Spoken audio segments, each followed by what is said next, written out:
Welcome back to the Weeknight Mysteries podcast. My name is Yuras. Thank you very much for tuning in. I'm joined by my co-host Rain. How are you today?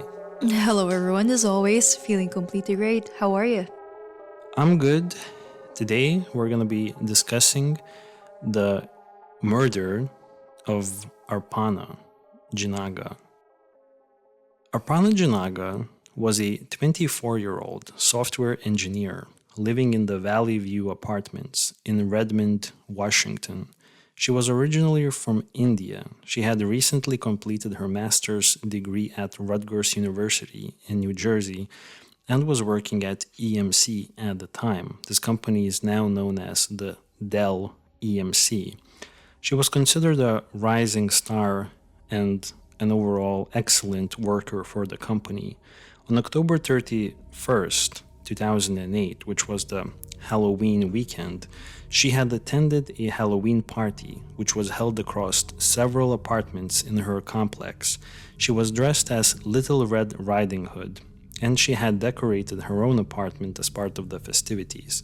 The party involved more than 24 guests and continued into the early hours of the morning. At around 3 a.m., Arpana was last seen returning to her apartment alone. Over the next 2 days, Arpana failed to respond to calls from her family and did not show up for work. On November 3rd, a family friend went to check on her. With the help of her neighbor, Cameron Johnson, otherwise known as CJ, they discovered that her apartment door had been kicked in. Arpana was found dead on her bedroom floor. An autopsy revealed that she had been SA'd and strangled, likely with a bootlace, and the crime scene showed extensive efforts to destroy evidence, including the use of bleach, motor oil, and fire. Multiple items, including her phone, camera, and motorcycle, were missing. Police identified several persons of interest, most notably a man named Emmanuel Fair, a party attendee with a criminal record, as well as CJ, her neighbor, and one of the people who initially found her body. Fair was charged and spent 9 years in prison, but after 2 trials, one ending in a mistrial and the second in an acquittal, he was found not guilty due to reasonable doubt. CJ was never charged, despite suspicious behavior and forensic links. As of 2025, Arpana Jinaga's murder remains unsolved, with ongoing debate over whether the crime was committed by someone at the party, an acquaintance, or an unknown offender. I should have said as of 2026, because we are already in 2026. Welcome back. How are you guys? How are you, Rain? I think it's fine. You only had a few days to fully adjust to a new year. If you said this during February or March, then I would completely judge you, but it's still January. It's completely fine. And I'm completely good. How are you? I'm good. New setup for the podcast a little bit. I guess giving the case description before we get into the details. I think it's probably a good idea. Yeah, we wanted you guys to have a little bit of an idea on which case are we going to talk about, because usually we would just dive into it.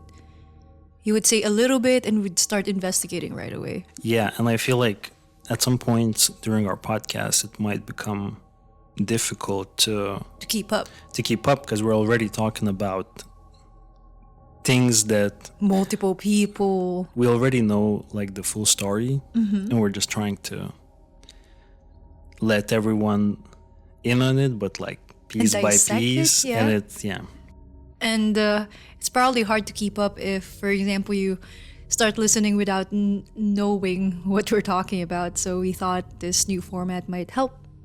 Hope it will. Yeah, I'm actually even a bit winded after that one. You kept on going for it. Yeah, it's like 2 minutes of like one take. 4 minutes, he did 2 takes. So that's how singers perform. They just keep going. Maybe not as fast as you. Maybe they know how to like pace themselves. Yeah, maybe I need to get better at this, because I haven't done this type of an intro in so long that I'm literally absolutely winded right now, and I'm trying to like catch my breath, but I think I'm already better. Yeah, No worries, you sounded amazing. And I know you're gonna be better and better the Let's more hope. you do it. Yeah, so today we have a case of Arpana Jinaga. I knew about this case for, let's say, a couple of months now.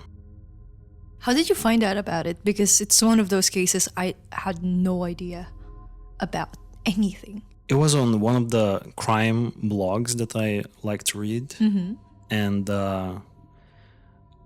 actually, I've read about Arpana's case and I already felt like I want to talk about it for at least a couple of weeks now.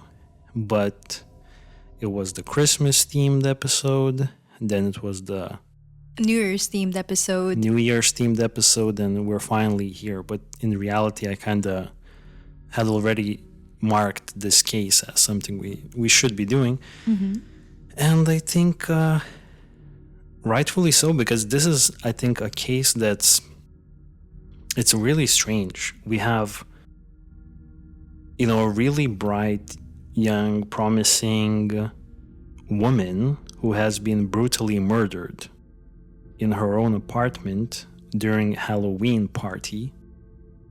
And it seems like we have at least two very interesting individuals, and both of them, to me, just from reading the details, they both seem equally guilty, but at the end of the day, neither of them is charged. And it's kind of bizarre. Before we kind of jump into it, what stood out to you from this case? I would say everything. Mainly because my first thought when I was reading more into it, it reminds me a lot of a previous case that we had. Way back then, I'm not even sure if you remembered. I believe her name was Mikiko, and she was a student exchange from Japan. It happened somewhere in Texas, and it's eerily similar. She had a party, and then someone attacked her in her room, set the apartment on fire. She was also assaulted. Do you recall any of it?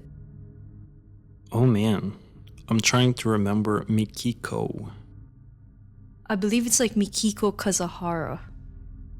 This Kasahara. has to be one of our super early, Yeah, way back then. I would even say even a year ago. more than a year probably. Yeah, I think I'll show you a picture. Maybe you'll remember. Okay, yeah. I immediately, once you showed me Mikiko's face, immediately Everything came rushing back. Yeah.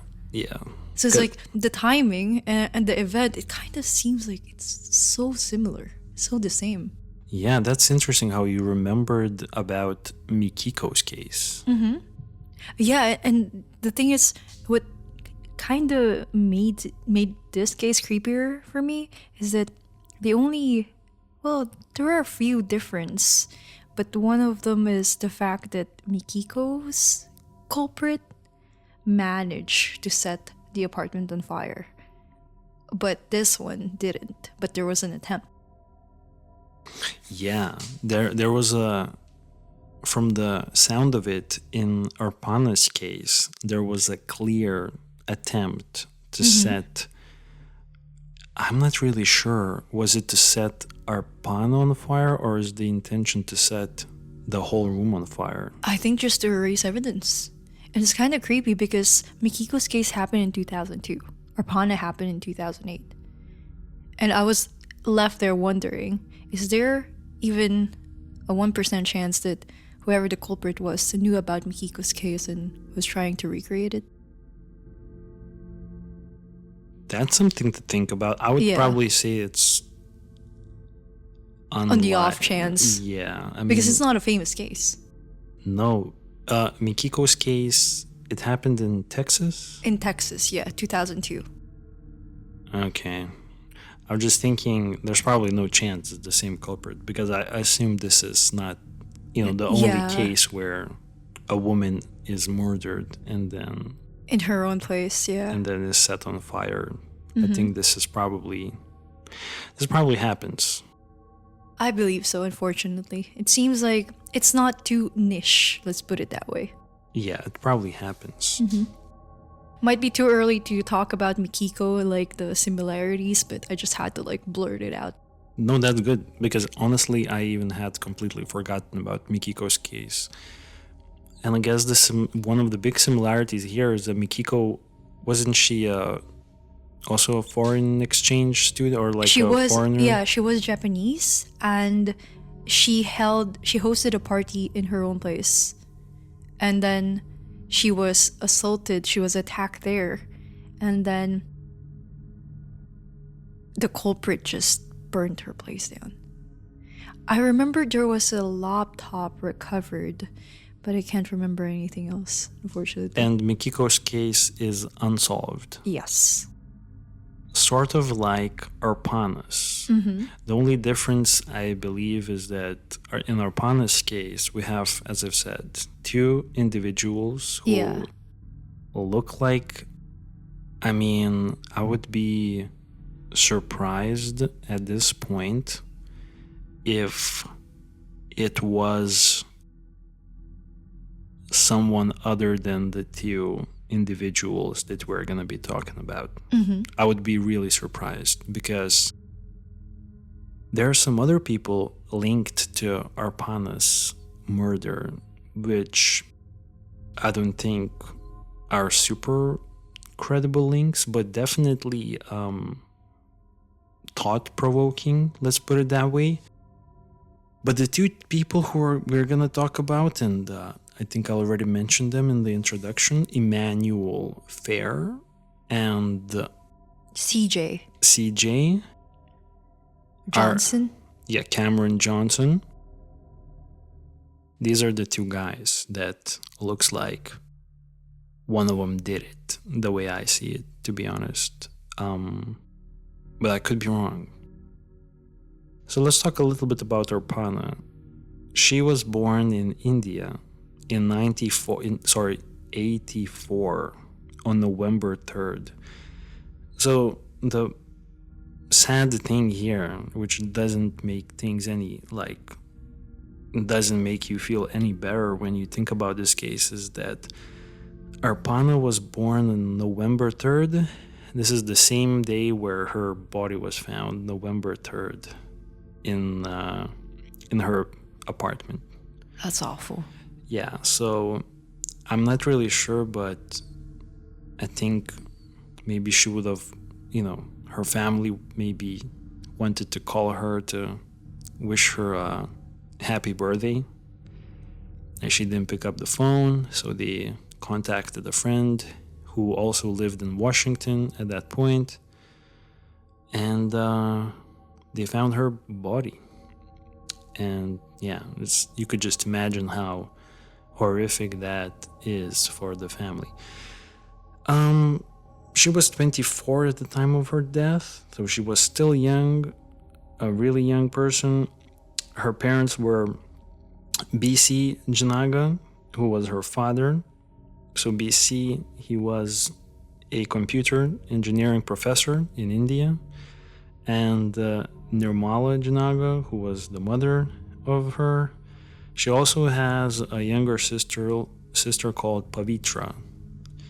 And she had studied engineering in India, and during her studies, I think maybe you also read that she was even mentioned on the cover of Young Inventors India. I think it's a news magazine.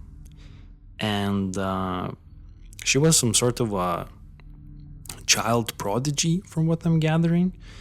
And eventually, she pursued postgraduate studies in America.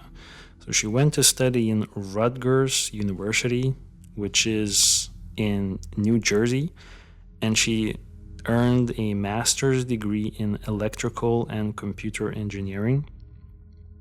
And she didn't return home to India. She moved to Washington, to a town called Redmond. Redmond is basically super close to Seattle. It's like right there, basically. So, safe to assume it's the city, basically. It's nothing like the suburb. Well, I would say it was the suburb of Okay, okay. of So I was Seattle. assuming kind of like a cityscape. Nah, from the street view, when you look at her apartment, you could tell that this is already like the outskirts. And it's not like a high-rise apartment, right? It's No, just it's like a 3-story apartment Oh, complex. okay. It's not that tall. And she was working at a company called EMC at the time. And I think Dell bought it. So Redmond, Washington, apparently, and I didn't know this before I started researching Arpana's case, is some sort of a tech hub in America, like maybe a lesser known tech hub, because Microsoft HQ is actually in Redmond. So I think all of the brains behind Microsoft is in Redmond, Washington. I didn't know that. There's also Nintendo. Nintendo America is also headquartered in Redmond. So a lot of cool companies doing work. And she had been working there only for not even a year, but within 7 months of her employment, she already got promoted. But it makes sense that she got promoted because, to be honest, her whole life sounds like just this one non-stop achievement, Yeah. like every day feels like is accounted for. There's no wasted days. Yeah, I agree with you on that. And it's so crazy how someone killed her and literally ended everything. This person has been working on this whole, life story. And she's one of those, like, you just know. Looking at her background, she had a bright future ahead of her. I mean, she was already living it. No, way more. Yeah, to be honest. She was supposed to achieve way more. And so crazy how someone killed her, and I suspect that the people that killed her are like losers that don't really do anything in life. And it's kind of crazy how one person was working hard, the other people are just like, like, I don't know, Lounging. I'm trying to find the word that I could say on YouTube. This case involved SA, so I can't say the R word, so I'm gonna like not say it, but I think the audience know which word I'm talking about. We know. We can't use this word because I don't think YouTube likes this word. So now let's continue. So she was intelligent, obviously. Her family described her as someone who likes art. She did some gymnastics as she was growing up. She later in her life, when she already moved to Redmond to work at EMC, she actually bought a motorcycle, even though she never rode it before or had any like knowledge about motorcycles. She bought it for herself as a means of transportation. I wonder if it's an actual motorcycle, the actual one, or some sort of like a moped. I've seen the pictures, so it looks like it's the real thing. Okay. Yeah, because there was a picture with Arpana on like the real. Oh, that's hers? Yeah, I assume that's her. That's the Suzuki that she bought. That seemed too big for her. Yeah, right? Yeah. She would participate in the local motorcycle club. She also did taekwondo lessons, and she was volunteering at the animal shelter and the fire department. And all of this as she's doing like really hard work at EMC. Oh my gosh, I feel so bad about myself now. I literally just worked today, probably went outside to get a little bit of groceries, ate dinner. I'm tired. Yeah. She lived alone at the Valley View Apartments in Redmond, and the apartment number is 8,946. I tried looking at this apartment. I couldn't find the layout of this particular unit where Arpana lived. It's still there. and I guess you could even rent if you wanted this room.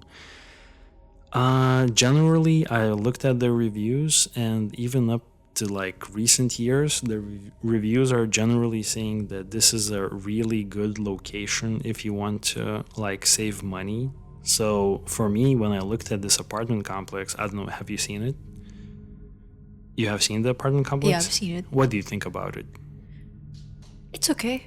For me, it looked kind of nice. Yeah, it looked kind of nice. I was thinking that this is like on the nicer side, but the comments on Zillow, I believe it was Zillow or something else, said that this is cheap compared to like the other stuff in Redmond. And But you've seen the Google Street Views, right? What I've do you seen think it. about it? Maybe the surrounding areas were not as nice? I mean, compared to what we have in like, we're going back to Lithuania again, but like The Soviet Union. we have our surroundings are so ugly compared to what they have in Redmond. So for me, like we're used to like these really ugly Soviet. I would say brownish, grayish apartment like- buildings, blocks. We have these really ugly building blocks in like where we live, like the neighborhoods, you know what I mean? And when I looked at that Redmond location, I mean, it looked kind of nice. I agree with you. Apparently it's the lower end, which I couldn't really believe, but apparently that's the lower end, and that's good if you want to save money. Yeah, I also couldn't believe it. Maybe I'm just wondering, maybe it's in a bad location. No, Redmond is known to be from what I've learned, Redmond is known to be a pretty nice location, and it looks like a nice location. So it's not the apartment building block. No, but then once we uncover the story and we start talking about what kind of residents were living in this, then it kind of starts making sense that this is on the lower end. Yeah. Because some of the residents felt like they are on the lower end. Yeah, that's what I was thinking about. Maybe the building was nice, maybe the area was nice, but like maybe the area, no, I meant maybe the people around within or around the apartment are not. Yeah, like The best. it's a nice looking area, but like Shady neighborhood. low end residents, let's put it this way. Especially we have two, in my opinion, we have two low end residents. Well, Emmanuel was definitely a low end resident. I mean, say what you want, come at me, but Emmanuel definitely is a low end resident. I mean, there's no way Okay, to wait. chop it up. He's a low end resident. Let us know more about Emmanuel. Who is he and what did he do? Well, And why is he a lower end? Well, Emmanuel Fair is the main suspect of the case. And he has a previous criminal record. And for the last 3 years leading up to Arpana's murder, which he was the main suspect for, he basically maneuvered between prison and couch surfing. So in my books, this is a low-end resident. True, but was he living around the area or was he staying there temporarily? So apparently he was staying temporarily at this one girl's place. There's this girl called Leslie who was also living in the apartment. And in the apartment complex, because Arpana was living in a single bedroom, like single person unit. Yeah, she so- wasn't with a roommate or anything. Yeah, so in the same apartment complex Leslie was living, which is a woman we have no information about. And apparently she let Emmanuel couch surf. And Emmanuel is suspected to have murdered Arpana.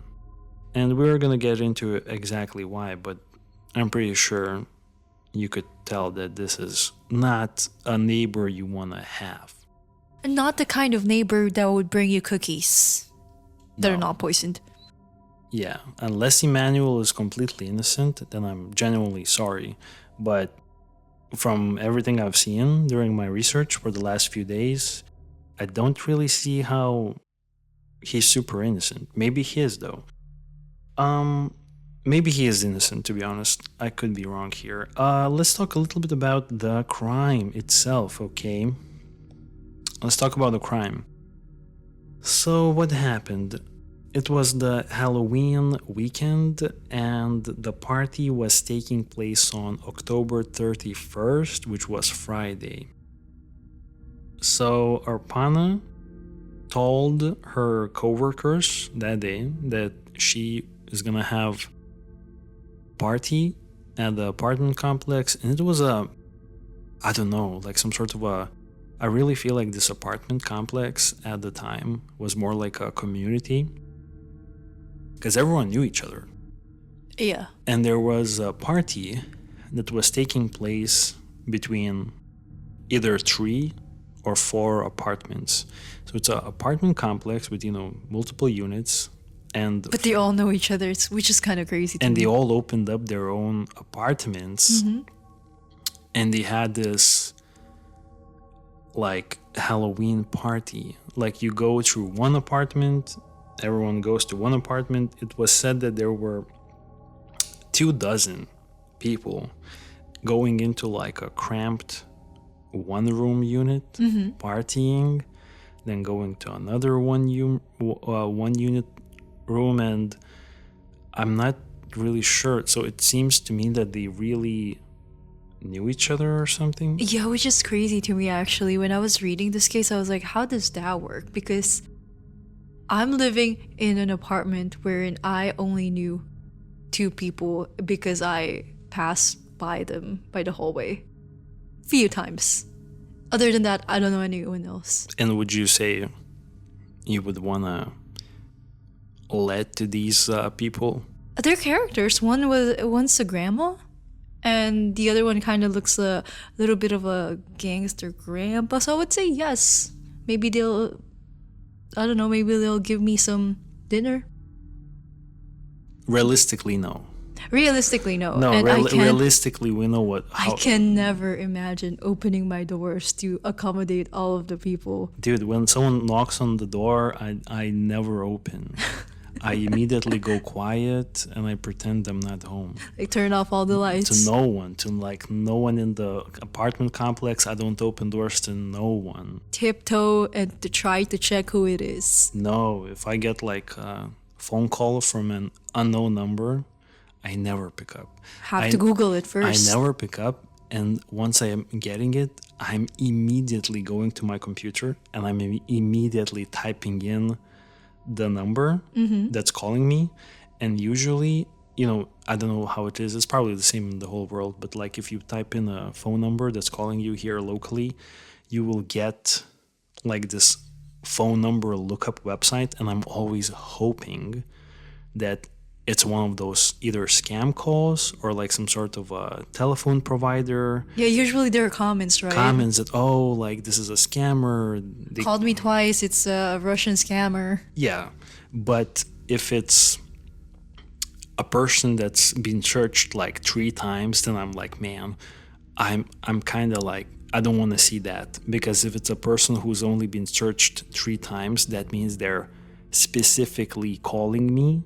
And my whole life for the last like 5 years, 6 years, I have never picked up an unknown phone call. And I feel like I'm not missing out on like some prizes. Like, yes, safe to assume that my you life haven't... has been perfect so far. I have not been picking up phone calls from strangers, and I don't feel like I missed out on anything. So is it safe to assume that you haven't let anyone in your apartment to throw a party with? No, definitely. And coming back to those phone calls, I feel like the only thing you could get from picking up a phone call from an unknown number is just issues and hassle. You're never gonna get any... interviews from companies, only if you specifically apply. Yeah, when you're applying for jobs, then yeah. But otherwise, there's no reason. True. Which is actually kind of crazy that a party such as this exists in America. It makes me wonder, maybe we're just too cold here. I was thinking maybe this could be some sort of a student apartment complex. I mean, that would more. make sense if Where- it's on the cheaper end. Yeah, where people are not settled down, like more like a co-living-ish. Yeah, like uni kids, Yeah. or just fresh out of uni kids still in that party mode. Yeah, so apparently Arpana decorated her apartment that day as a haunted forest theme. She dressed up as Little Red Riding Hood. That was her outfit for the Halloween. There were between 20 to 25 people that were attending this Halloween party, and I think at one point or another, everyone is moving throughout those 4 units that opened their doors. There was drinking, dancing, some pictures were taken. Now, first thing that kind of stood out to the investigators that there was a verbal argument between Arpana and the man, and we never were provided with who this man is. We just know that this argument was race-driven argument, and something tells me that it was Arpana on the receiving end. I just assume. Do we know which race who the man was? I think almost everyone was like white. You know, like stereotypical, probably Redmond community. I don't know, or like, you know, for the most part. So I'm thinking it was someone had like started commenting or maybe like joking about Arpana's background, I'm thinking, or what do you think? That could happen easily, to be honest. Yeah, someone was For joking. some reason, I thought it was some sort of like a mixed community, because Emmanuel sounds Latino. Emmanuel Fair, Yeah. the main suspect. Yeah. So he is a black man. Whoop, there you go. He is not Latino. And CJ? CJ, I believe, is white. I couldn't find CJ. I tried finding CJ. I couldn't find CJ. I think it was mentioned that he is white. Uh-huh. So for some reason, I don't know, in my head I thought when I first read Emmanuel, Latino, and I was assuming that CJ was a black man. So I thought like, oh, this is a mixed community. Yeah, you would think, right? But no, it's not like that. And it was mentioned that Emmanuel was the only black man in the party. Okay, so it's And predominantly White, race. I would assume, and Emmanuel's defense attorney, they were presenting their own defense case, and the main defense argument, or one of the main arguments, was that Emmanuel was singled out by investigators and by the prosecutor because of his race. And to be honest, if you look it up, 2025 article mentions that now the prosecutor has changed, and the prosecutor that was working on Emmanuel's case back in some years ago, they found that it was indeed racially driven singling out of Emmanuel. So it looks like it's real, and it looks like, by the latest information, that this is what happened. So you're saying that Emmanuel might be completely innocent after all? He might be innocent, but to be honest, there are a lot of things working against his innocence. We're going to be talking about that, but he is now being acquitted. So, as I understand, unless they find some definitive proof, they can't charge him again with the evidence that they currently have. And by the sound of it, they will not produce any more evidence in this case. So it seems like they could never charge him ever again. And now they're actually finding out that he was potentially wrongfully singled out due to his race. So it's interesting. There could be something that's not necessarily very transparent happening in King County. I believe this was King County prosecutor. I think King County prosecutor may have been using biases against Emmanuel. But that's for later.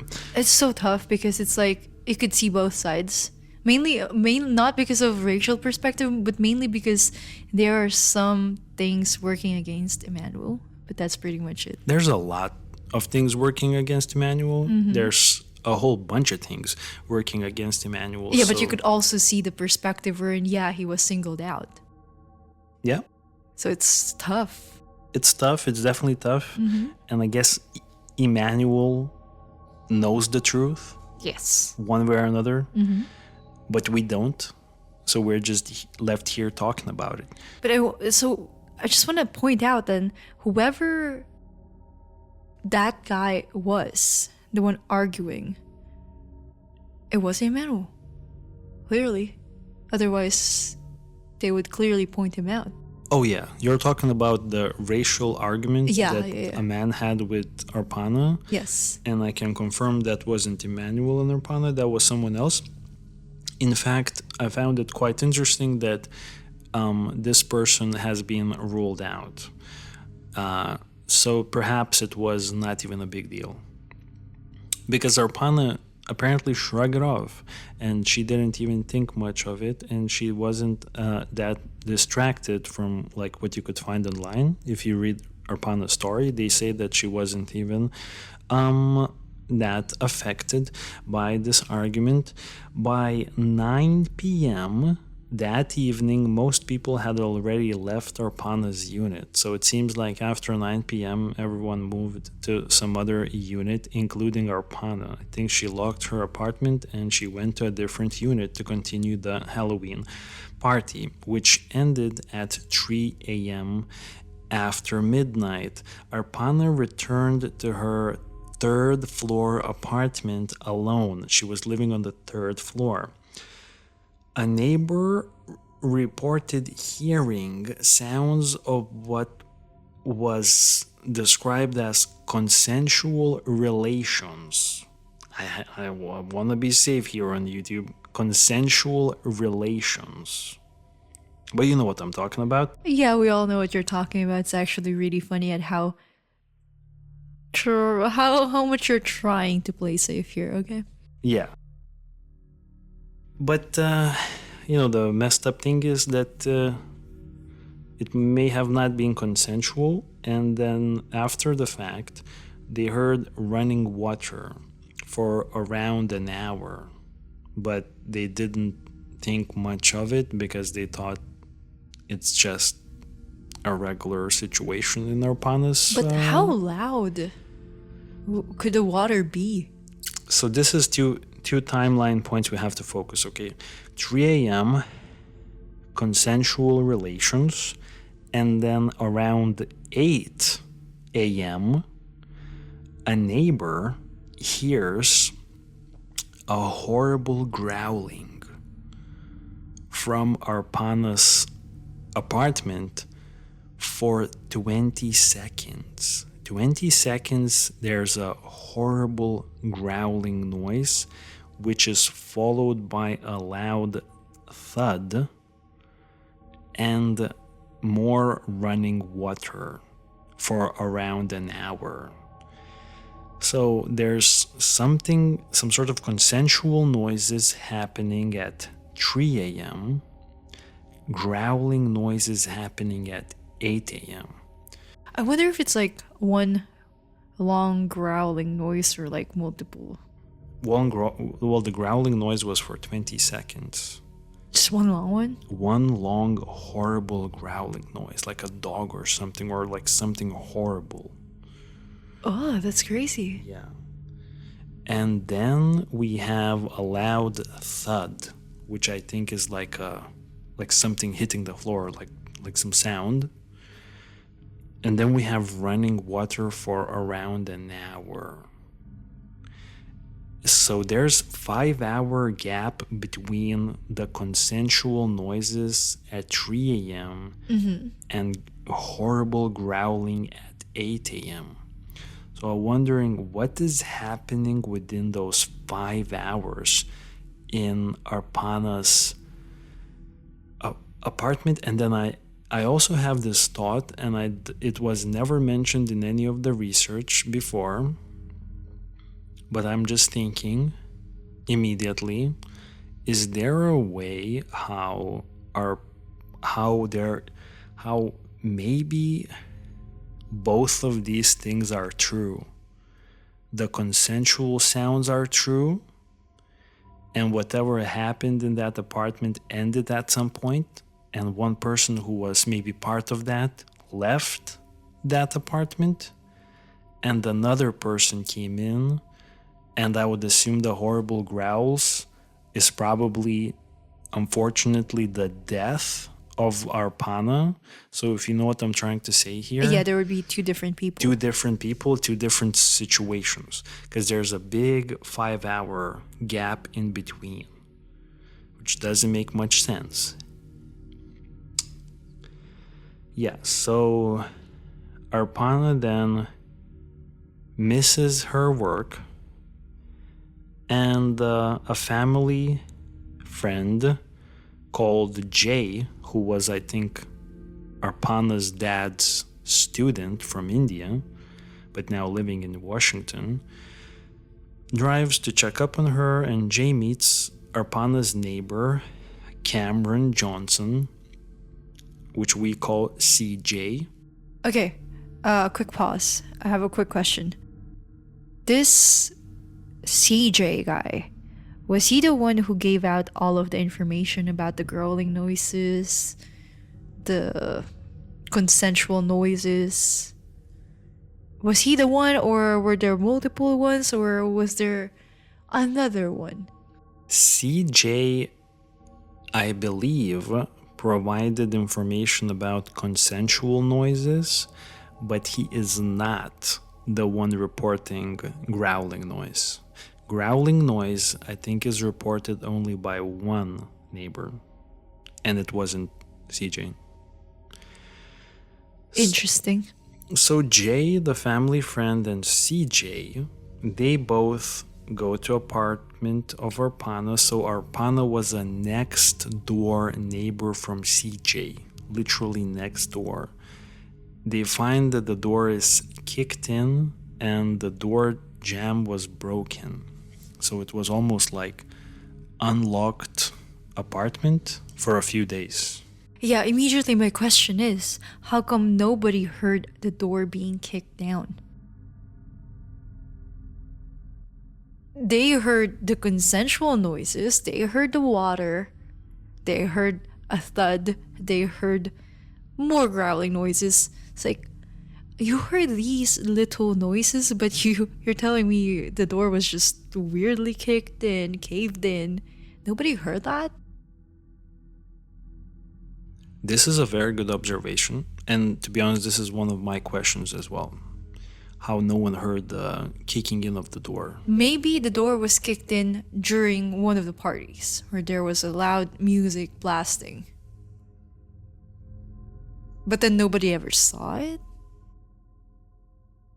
Actually, you bring a very good point. I never considered it, but now I'm thinking, is it a possibility that something happened to Arpana's door during the party, and afterwards the culprit knew about it?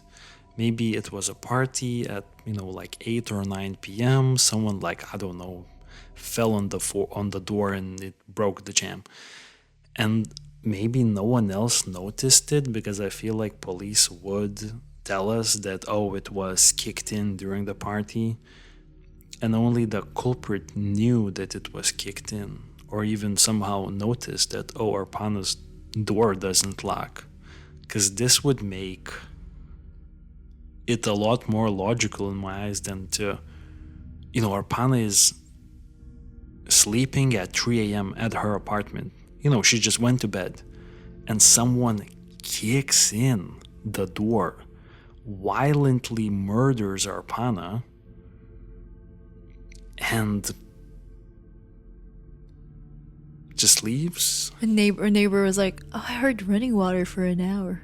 They would hear someone Kicking it busting out the door. Yeah, definitely.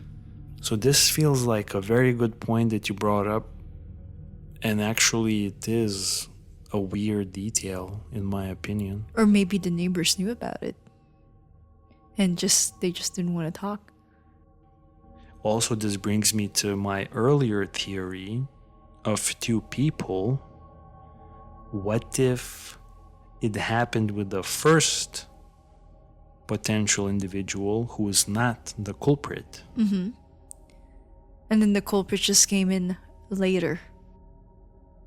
Yeah, but I don't believe in the first. To be honest, I'm not really sure.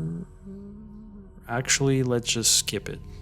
I was gonna say something, but I choose not to say it. Is it bad on YouTube?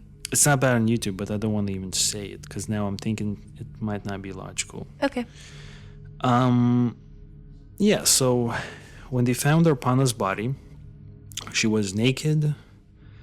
She was laying face down on the bedroom carpet, and she was partially covered with cloth. The scene showed extreme efforts to destroy evidence.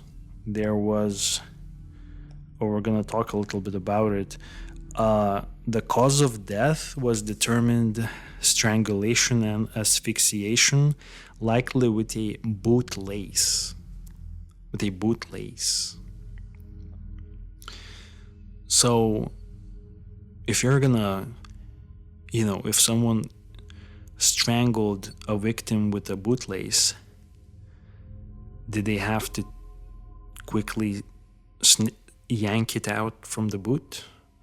Or is a bootlace something that is just lying around? What do you think? I have never had any bootlace or any laces at all lying around. Me neither. So I would assume that someone yanked it out of one of Arpana's boots. But then again, we would know about it, or at least the police would know about it. It's her bootlace.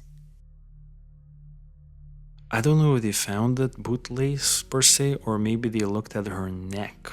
Oh. And her neck had bootlace scars. Yeah. So I'm not sure Bruises. which one of these. This one's tough because for some reason that would explain the thud. Like maybe Arpana was trying to fight back and she lost, but while she was fighting, she fell. Yeah, could be a case. Mm-hmm. Could be the case, I guess. For me, it seemed like I always thought that horrible growling sound, I assumed it was made by Arpana. As she was still alive and trying to maybe get some attention. Or just, fighting. And the thud could be maybe her body in one way, like hitting the ground. That would make a lot of sense. That's how I thought. So her estimated time of death was determined to be between 3 a.m. and 8 a.m. So they don't know. They really don't know. It's a long range. It's such a long time. It's a 5-year. So she had been essayed. She was gagged. And there were multiple blunt force injuries to her head. And most notably, there were burn marks on her body and in the apartment. There was a strong smell of bleach stains throughout the whole apartment.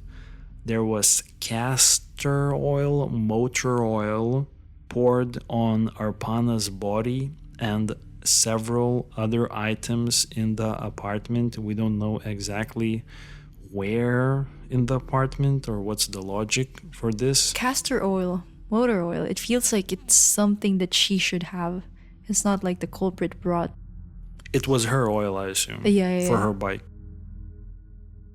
So it seemed like there was an attempted arson, and I think it's believed that the culprit didn't know that oil isn't flammable. Because, they poured a bunch of oil, and I could understand that. You would expect that, you will flick a match and it's gonna catch on fire. So this would tell us one thing. The culprit could be not knowledgeable enough in that area or not an adult. A completely adult. Yeah, that's true. And Not the sharpest tool in the shed. Let's put it that way. Yes. Now, there's another detail that is really weird. Arpana's fingernails and fingers were cleaned. Do you think it's to eliminate fingerprints? Maybe she was scratching as she was trying to defend herself. And maybe she hurt the culprit. Maybe there was some blood drawn. Maybe that's the reason why her fingernails were cleaned. I'm not really sure if I even get the logic. So for example, I'm just picturing it like maybe there was a struggle, and as she was struggling, maybe she was trying to, like, I don't know, grab the culprit, scratch him, like try to defend herself, and maybe she scratched him successfully. There were maybe blood in her hands or something. Yeah. A little bit of like scrape. Yeah, no, I assume that, yeah, definitely. Yeah, and maybe the culprit was like, okay, well, the culprit had time, even poured some oil. So maybe he saw it and was like, I'll clean it.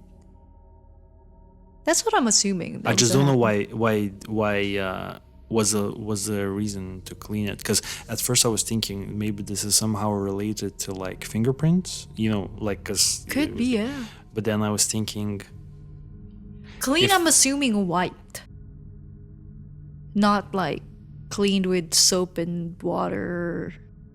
Yeah, it's nail so polish. strange because it wasn't really explained. It's just that fingers and fingernails were cleaned, and there's probably a logical like reason for a culprit to do it. I just can't think of it right now. I really can't think of it.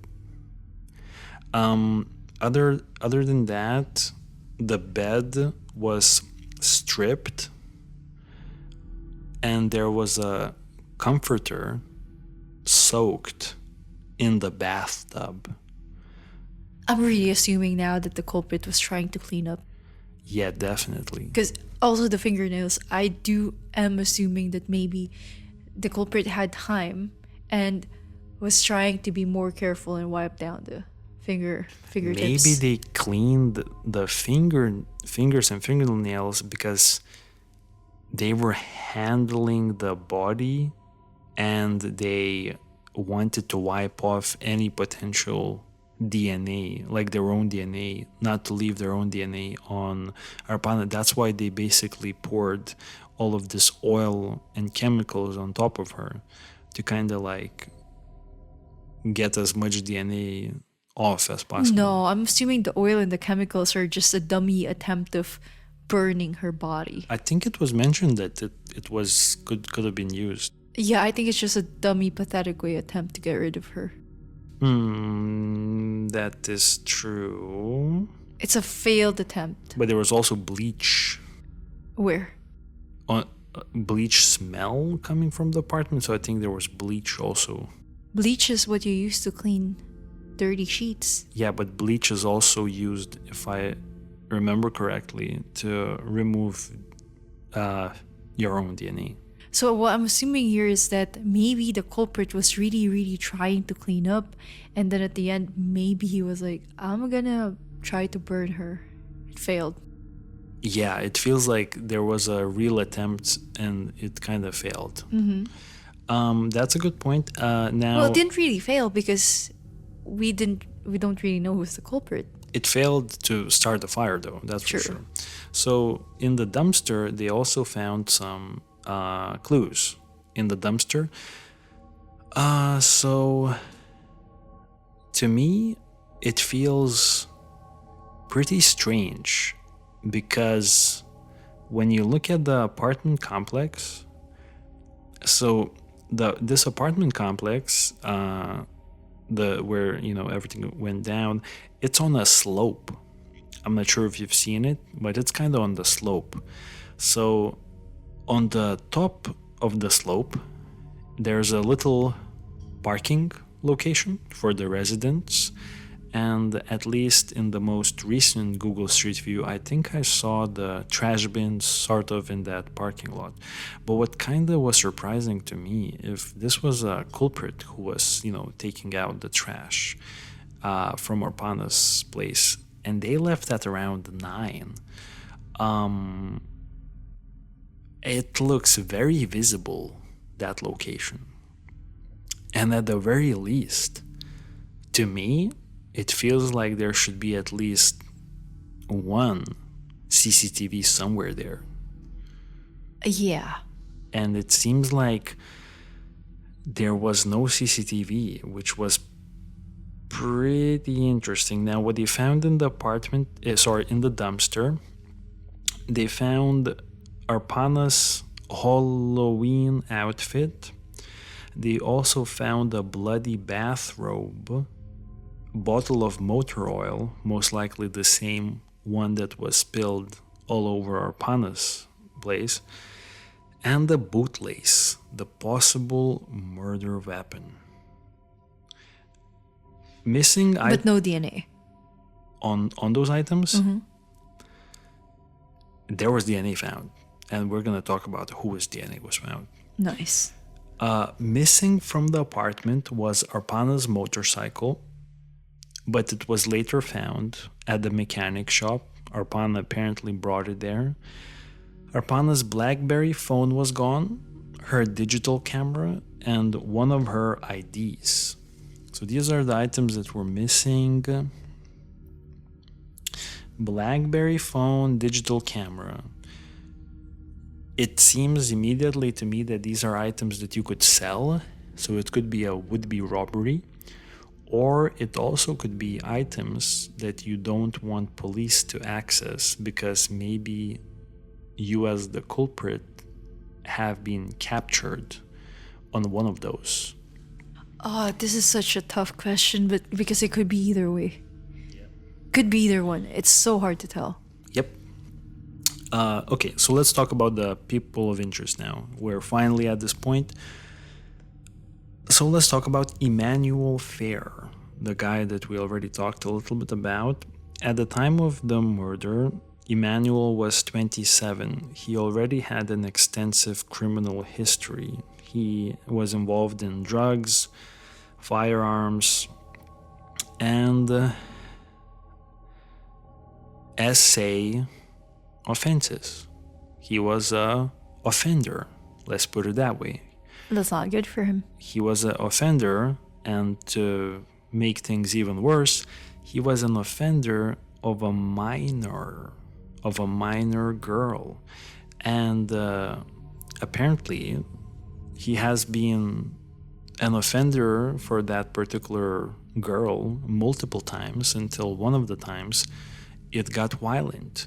And that victim reported Emmanuel to the authorities, and that's when he got slapped with prison time. He didn't do that much though, because I think I don't know exactly what happened. He pleaded guilty, maybe, and he only did several years in prison. He came out, And for the next 3 years, he was basically fluctuating between being in prison for like smaller crimes and couch surfing. So at the time of Arpana's murder, he was couch surfing at Leslie's. It's actually quite baffling at how either he was the one who did it or he had insanely unlucky timing to be staying in that apartment. To be honest, he would have to be the most unlucky person of all time. Right. And if he is, I feel bad. But he would be super unlucky. Yeah. Because he was staying at Leslie Potts. Leslie Potts was the woman who was basically friends somehow with Emmanuel, and she let him couch surf, and he attended the party. So there was something interesting at first. Leslie at first lied to police about him even being there. She said, "I'm living alone." And Leslie was, lying because there were pictures taken at the party. And Emmanuel was in those pictures. So it was very obvious that he was there, even though Leslie Potts, some woman I don't know anything about, for some reason was covering for Emmanuel Fair. Very interesting. I'm now wondering if she covered up for him because she really believed he didn't do it, or just she's in it. She knows what's up.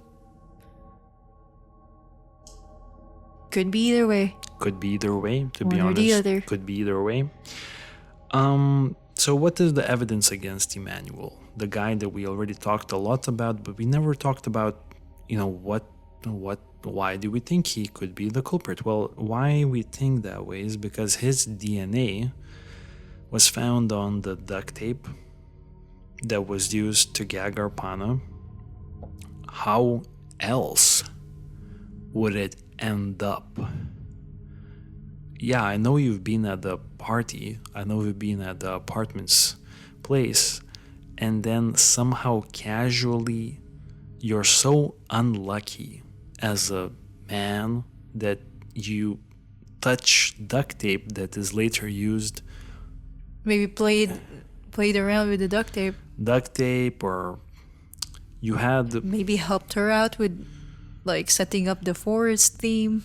Yeah, or something. I don't know exactly. Okay, in his defense, maybe this duct tape throughout the party was lying around. Okay. Okay, well, no. Not in his defense. Dude, if you're in a party, you see a duct tape on a table, they're like, is it that interesting for you? No, but if that's the case, I think that could be a pretty good defense. Like, I touched the duct tape, I didn't think too much of it. I think... it's just too specific. It's specific. DNA was also found... His DNA was also found on Arpana's neck, which is the location where she was strangled. His DNA was also found on the bloody bathrobe that I assume was found in the dumpster. Yeah. So it's weird. He shouldn't have DNA on all of these 3 very specific locations.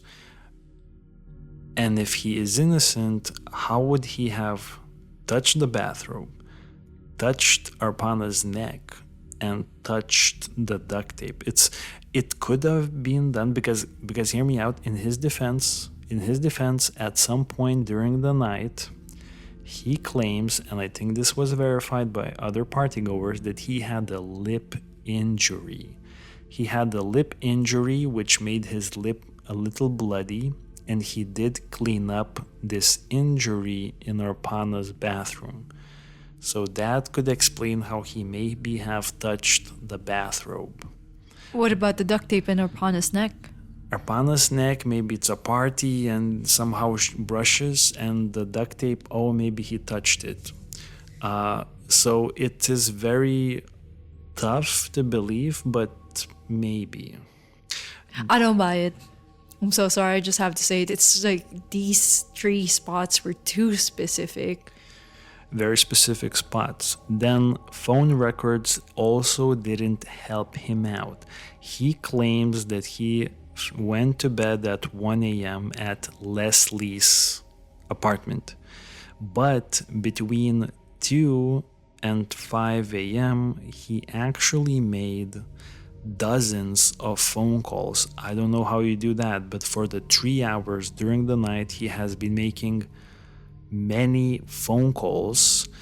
One of the phone calls was actually to Leslie. So if he was actually at Leslie's apartment during this time, why would he call Leslie, who's also there? It doesn't make sense. Maybe Leslie was not there. Maybe Leslie was out in some party. I think Leslie was there. Okay, that's really weird. Okay, technical break. We're continuing. So I think we left off with saying that Why would CJ call Leslie when they're literally in the same not apartment? CJ, Emmanuel. Oh, Emmanuel. Sorry, CJ. Yeah. So we don't know why. And one of the women that he called, because this was multiple women that he called, one of the women was a worker, a street worker. Ah. You know what I'm talking okay, about. Okay. A street worker. So he called a woman in the streets. And by street worker, for our audience member, he doesn't mean the people who sweep the streets. No. Yeah. So now this to me immediately corresponds to the one thing I mentioned about two people. One person consensual stuff, second person killer. Emmanuel was making phone calls throughout the time period when it was reported consensual sounds in Arpana's bedroom. Do you understand what I'm talking about? Yeah. 3 a.m. consensual sound. There's no way he would be making those phone calls. Well, Maybe he could. Maybe he could have been making them from Arpana's apartment, but I also think it's likely he's not in Arpana's. He's maybe somewhere else entirely. Maybe trying to find some new party, Or hang out. if it was him who was making the other consensual noise, who would call and do that? Who would call while doing something consensual? One of the women came forward who received... Street worker? No, Okay. I don't think so. Just one of the colleagues. Yeah, came forward, and she said she received the phone call from Emmanuel. And she said that she only heard movement. Like no one was talking. When Emmanuel was calling her, no one was talking. She just heard something moving, like Emmanuel moving. And I think Emmanuel said he doesn't remember calling this woman, and he said it's probably a accidental phone call. Or a drunk call. Yeah. Drunk dial. Yes. So the defense arguments against him, because it's pretty suspicious, right? That the DNA transfer happened during the party, that he just happened to leave his DNA on all of these items, that he had that bloody lip injury, which explains some of it, that the scene was heavily contaminated due to party, that there was racial bias against him, and that there was a DNA software that was used against him in a court called True Allele, or Allele, I don't know, True Allele maybe, which is this maybe, let's say, experimental software, but it is adopted in multiple American police forces, and they use it to analyze DNA on victims when there is multiple DNA samples on a victim. Do you know what I mean? When there's like DNA contamination, Yeah. they use this through a Lily, let's put it this way, through a Lily software, which would analyze who is the most likely culprit. And apparently when they ran Emmanuel's DNA on this, he came out as, I think it was something like 60 million times more likely to have killed Arpana than some other unrelated African background person. 60 million, jeez. Something crazy. And the defense said that unless you show us the code of the software, the code, you can't really accuse us, because this could be just random software calculations. And the owner of the software and of the company, they declined. And this wasn't the first case where that particular software was asked by the defense to show the code. The company doesn't want to show the code. Yeah. Because it's So why trade use secrets. Why use it then? Apparently it's been used, and it's been used successfully. But it also is stated to be experimental. Okay. So Still 60 mil, jeez. yeah, but I guess it's fair enough. Okay. Let's not believe the 60 million chance that he likely did it. But I can never look past the DNA on the neck, on the bloody bathrobe, and on the duct tape. The DNA on the neck, on the bloody bathrobe, And duct tape. and duct tape, yeah. They're so specific. Yeah. If there's like a DNA on, like, I don't know, a random hairpin on the top of her shelf, then yeah, sure, I could, maybe he held it. The only reason why Emmanuel Fair is a free man, and this is the only reason, is because the defense also said there is a possibility that there was a second culprit involved, CJ. But they said that they are not pursuing a case against CJ. They just left the possibility that CJ could have been an accomplice to Emmanuel, which everything they said against CJ, like how he would have been involved, all the bad things about CJ, it made Emmanuel's case look better, because then it's a chance that it was CJ alone. Okay, let us know about the CJ guy So then. CJ, because they tried to like charge Emmanuel, and they said, oh, CJ may have been involved as well, but Emmanuel just walked free? no, but they were trying to charge Emmanuel, and they said that there's a chance that CJ is also involved. But what ended up happening is that the jury said that it left enough possibility that CJ could have been the only culprit, and that's how they decided that they are not decided. And that's how he was found not guilty, Emmanuel. Because even one of the jury members said, it's not that we think that Emmanuel is not innocent, is that we think there is enough of a chance that maybe CJ is culprit. So they haven't completely ruled out CJ, and that's why they didn't charge Emmanuel, because there's a slim chance for them that maybe it was CJ instead of Emmanuel. Jeez, I could never be a prosecutor because right now I'm so pissed I'd throw both in the jail. But you understand this. I know, logic. but like, Astil bye-bye, stay rot in jail, both of you. Well, one of them may have been innocent, because if they both did it, to be honest, it was the first time they ever met at this party. So it would be kind of crazy for both of them to decide to murder Arpana, and they just met and then stay silent. Pretty weird. So I don't think that, to me it seems weird if they both did it. Doesn't it? I agree. They just met. Or I think, actually, now that I'm thinking about it, maybe there's a chance they did.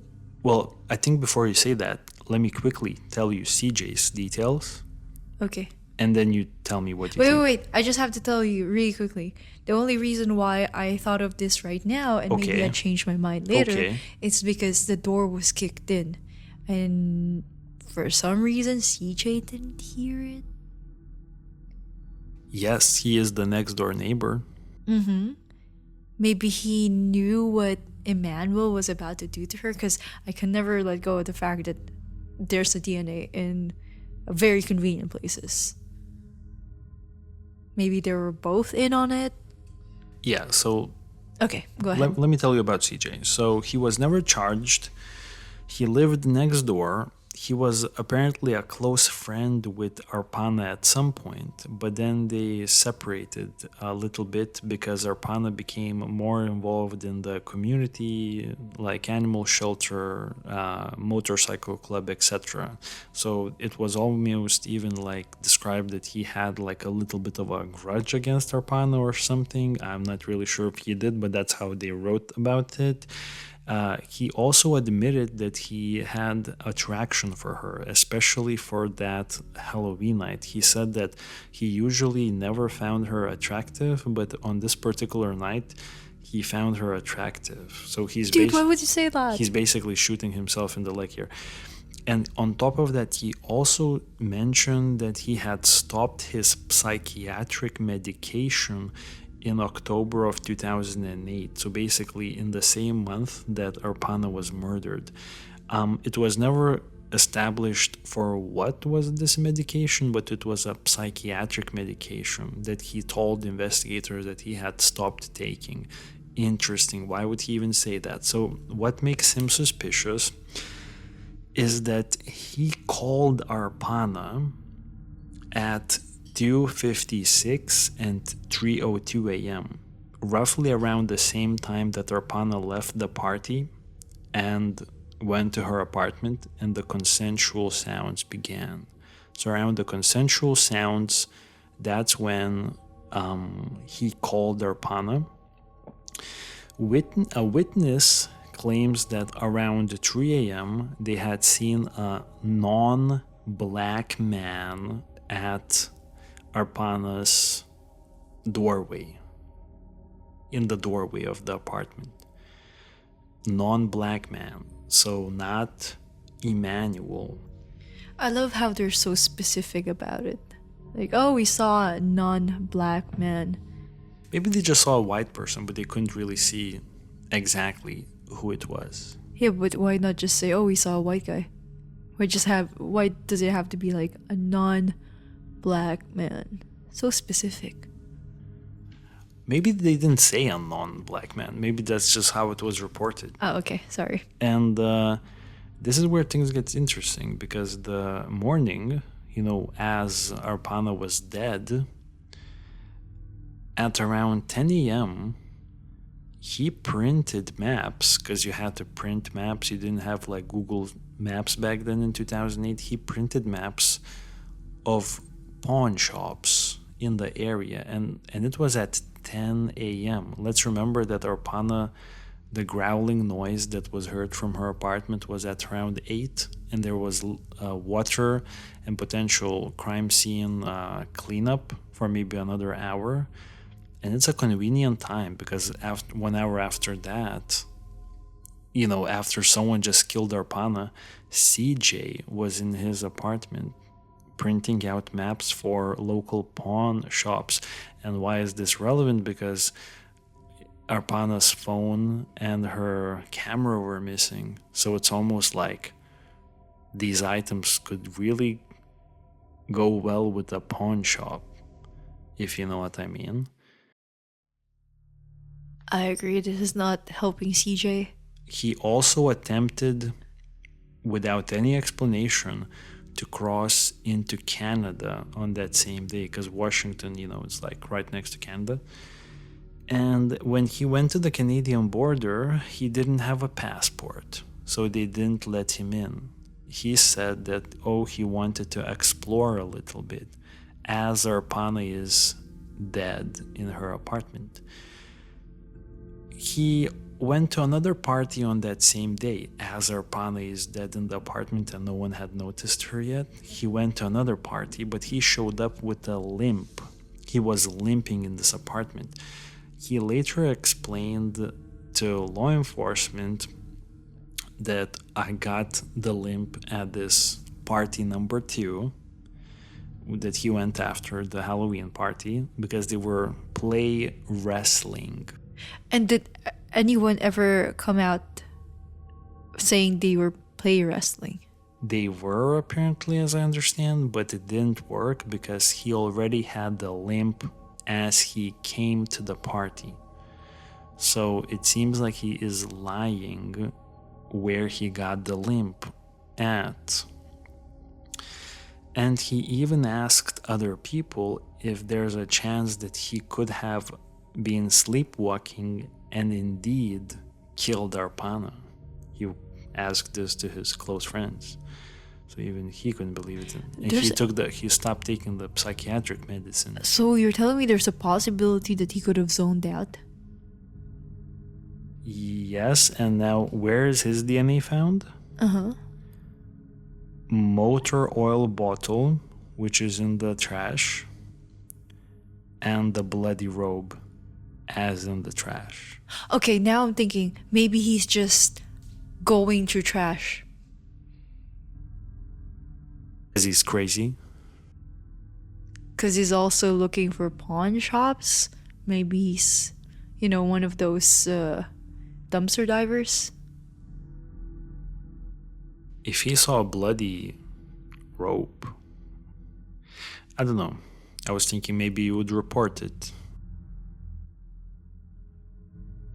I'm kind of assuming he's not Okay, I'm not gonna sugarcoat anything because he might be the culprit. He's not the shopper, still in the shed, okay? So maybe he was dumpster diving and he saw it and was like, okay, whatever. For me, what kind of jumps out to me is that he called Arpana at around 3 a.m. Then at around 10 a.m., he printed out maps for pawn shops. And he tried fleeing to Canada. Then he goes to Canada. Without a passport. Then he gets denied Canada and goes to another party. In the party, he's limping. And the limp is unexplained. He called Arpana and had, attraction towards Arpana at 3 a.m. that night. He never checked on the door of Arpana or knocked on the door or called her again throughout the entire Saturday, the entire Sunday, and it was only he showed up to a friend of the family and they both investigated. So he did insert himself in the finding of the body, which could be a thing where it's like he already tried to cover his tracks. He thought maybe if I insert myself now in the discovery of the body, if he's the culprit, that would give him another potential explanation why some of his DNA is there. Oh, I tried to resuscitate her or something. That's how I left my DNA on her. Do you know what I mean? Wasn't he the one who also reported her hearing running water for an hour? No. Okay. He reported hearing consensual noises, but he could have been lying. Because other people also reported. I think it was multiple people reporting it, so he could have just jumped on the same train and just reported it. So now we have CJ, who is just as interesting, in my I'm opinion. so annoyed at them right now that I would just throw both of them in jail. I'm sorry. But what do you Case think? closed. What do you think? What do you think is more likely now?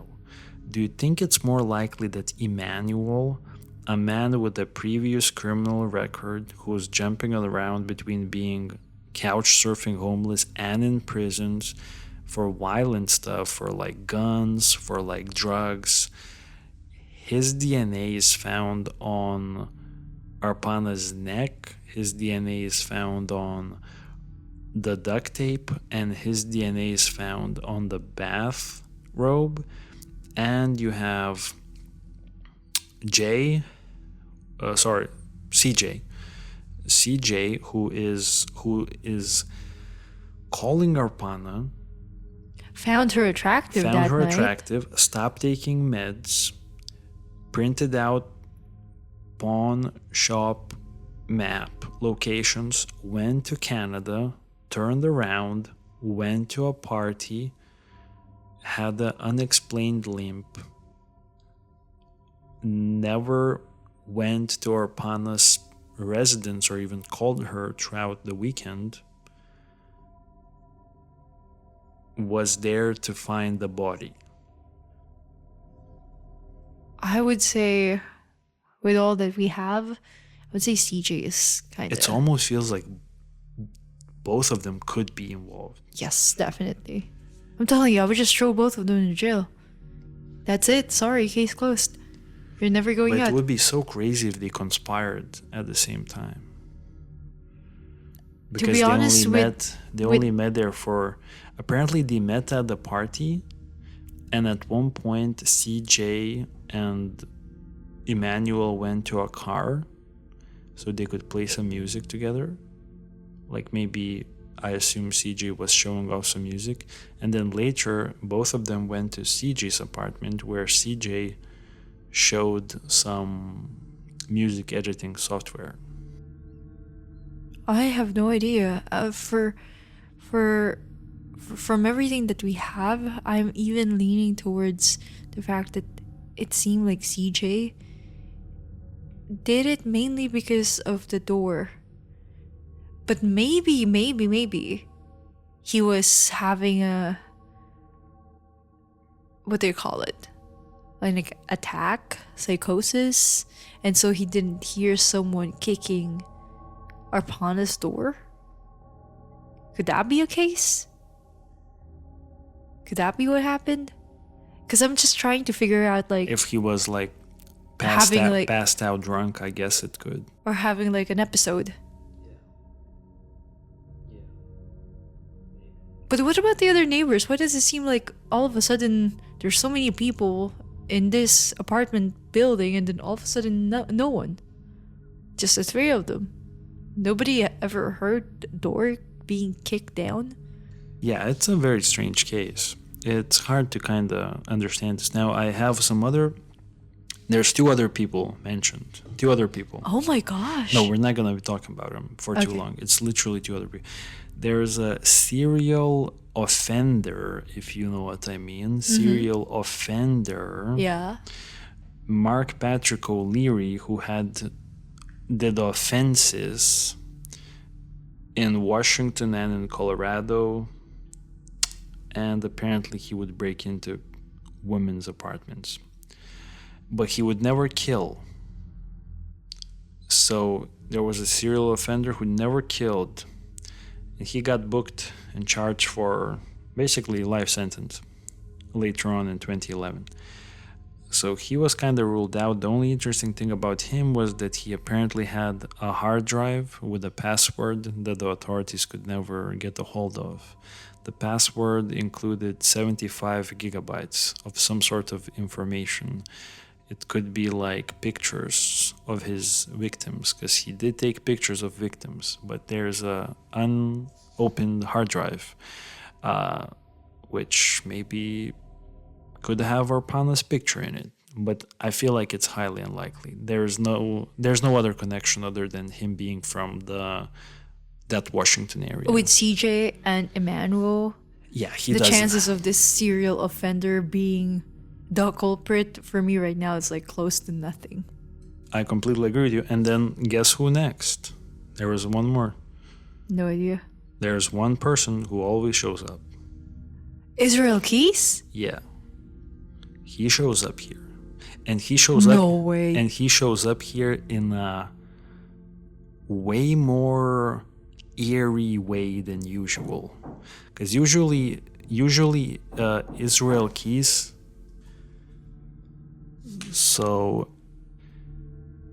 Israel Keys showed up because he was in Seattle area that weekend.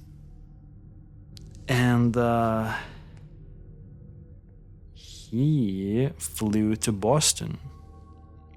Okay. I believe on the 30 or like the 3rd of November. Yeah, he was known to travel to Seattle.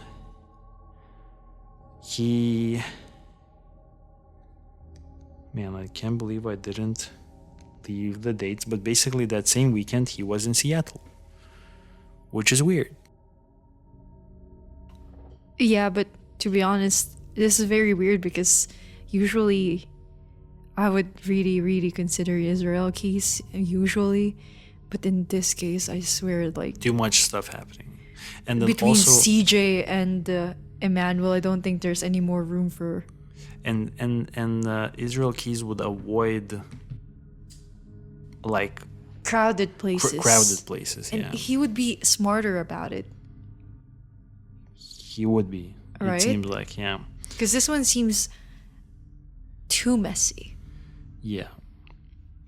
So I think it's time to wrap it up. A good long podcast again. To be honest, I don't know if it was Emmanuel or CJ. Both of them deserve a punch around the crotch area. I wouldn't say that because I feel like maybe one of them is innocent. Take the punch then. I don't know. I'm too angry. For no reason. Oh, come on. One had a DNA on the neck, and then the other one tried fleeing to Canada. Maybe he was just crazy. Maybe CJ was off his meds. Okay, but what about the pawn shop? No, they are suspicious. No, like, come on. We don't have to go back through the same Yeah. information. They are suspicious. I'm just saying maybe there's a chance. But I wonder who really did it between the two of them. Because come on, it's only between the two of them, or both of them did it. Yeah, to be honest, it's between the two of them or both of them, in my opinion. But I guess this is where our commenters will chime in. Hopefully you guys have some good thoughts about it. And thank you for listening to the podcast. Please leave your suggestions or any kind of thoughts, observations in the YouTube channel. Please subscribe and please give us a like on the Spotify, on Apple Podcast, or on anywhere else you're listening to the podcast. That's really cool.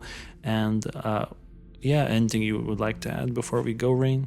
It seemed like in this case we focused more on the culprits or the potential culprits, and I just don't want us to forget about Arpana, which is the main person here, the victim who seemed to have a very bright future ahead of her, and all of that disappeared because of some a-hole. Yeah, some loser. Yeah, I hope she's up there, she's peaceful, she's happy, and I hope her family already moved on. And yeah, let's try to remember her, and let's hope and pray that one day her case will be solved, and whoever did it will face the consequences. That's pretty much it. Yeah, thank you. And thank you for listening to us. Thank you. Bye. Bye.